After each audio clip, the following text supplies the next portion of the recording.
You are not the hero, and your employees are not broken. Happy Monday. Welcome back to our installment of the 7 Deadly Sins for Leaders. In installment 2, the second deadly sin is stop trying to fix your employees. Your employees are not broken. They are grown adults. They need guidance, and we can help our employees figure out how to align with the culture and what's going on and what our goals are, but they are not broken. And as leaders, we should not be the hero. We should be the guide. And a little bit later, there's going to be a link that comes up to the top right here, and it's going to say, are you the guide or the hero? If you're wondering what I'm talking about guide and hero, definitely check that out. It was based off of a session that I saw Donald Miller, who's the author of The Story Brand, speak on. It's a really good session. Okay. So when we talk about our employees, whenever I'm coaching new leaders, and sometimes not new leaders, they'll come to me and they'll say, I don't understand why I'm surrounded by children. Why can't they just do what they're supposed to? They are receiving a check to perform a job, so they should perform the job. Okay, leader, that's looking at our employees as though they're children or they are broken. Our employees will do what they are allowed to do. As a leader, if you allow an environment of toxicity and drama, the naturally strong-willed employees are going to step into that. And it's not always going to be pretty. Or if you create a feeling of favoritism and you have favorites, whether you believe it or not, if it's showcasing that you have favorites, then your employees are going to respond to that. So you're going to have an environment of not enough.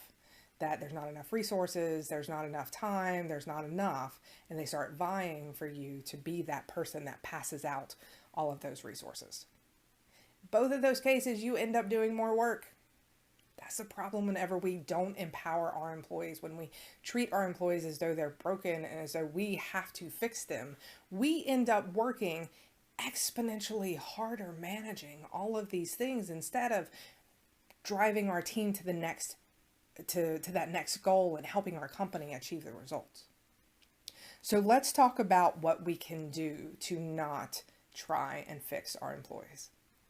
I've been diving a lot lately into Dare to Lead by Brené Brown. If you have not read the book, please read the book and go, you can Google Dare to Lead Hub. She has a website that is focused on Dare to Lead that has a ton of information that you can work through. They have a workbook that you can work through the book at the same time with different activities.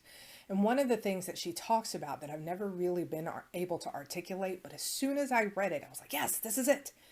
It's generosity. You give your employees the most generous idea that you can give. So let's say I go into work and one of my employees, who's also always super excited and says hi before I have to say hi, doesn't say anything.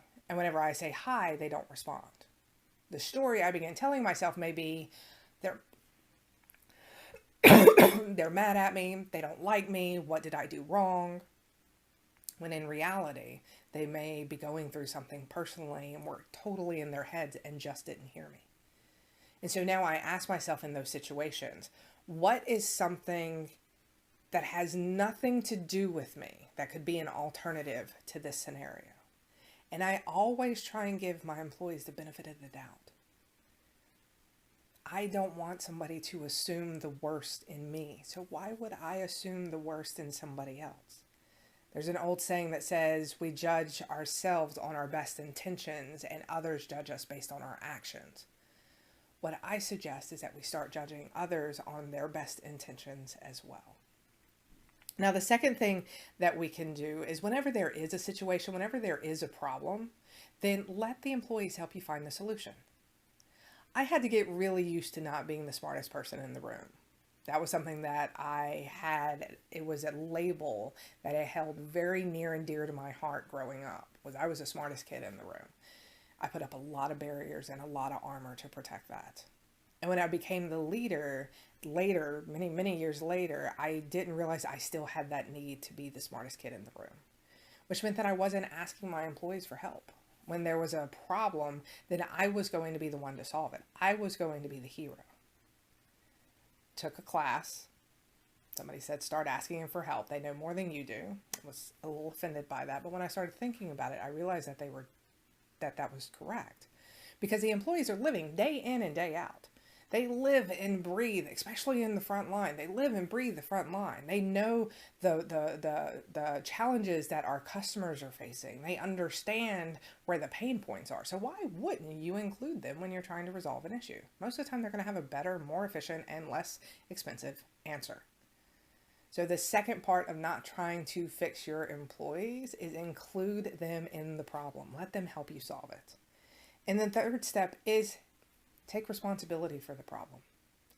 As leaders, we give the credit, we take the blame. So if there is a problem, bring your employees in, help figure out what that solution is, but know that that problem doesn't fall on anybody else's shoulders. When I hear the term problem employee, that always frustrates me a little bit because there are no problem employees. There are only problems that leaders allow to exist. And so when you're looking at problems, take responsibility for that problem. No matter what it is your responsibility to resolve it somehow. And I've been in the situations when I worked third shift. I had a cast member who loved Disney and was trying, but I kept finding him asleep in the clothes racks. Third shift was not for him. I couldn't look at him as he was the problem employee. It was my job as the leader that I needed to resolve that problem. And so we ended up talking, and unfortunately he wasn't able to be transferred because he was new with the company. So we talked about it. We helped him find a job that fit what he was looking for outside of Disney. He came back to Disney a couple of years later and loved it. Not on third shift. That's what I mean by the problem. He wasn't the problem. The problem was he was in a job for a company that he couldn't do.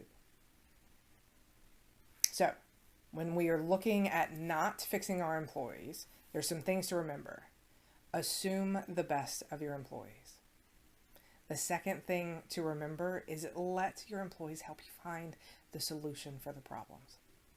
And the third thing to remember is take responsibility for the problem. It does not fall on your employees' shoulders. And as promised, if the link hasn't already played, then you're going to see it up here. I never know where my editor is going to put it. Then you're going to see it up here. And the link is, Are You the Guide or the Hero? It's a quick video done, I don't know, maybe 5 or 6 months back, all about the definitions of the guide and the hero that we use throughout this video. Thank you very much for joining me this week.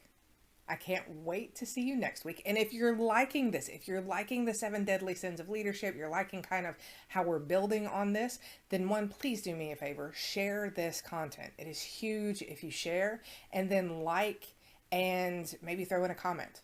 The more that you interact with this, the more that people are going to see it. So thank you again. Have a wonderful week. And as always, you got this. See you next week.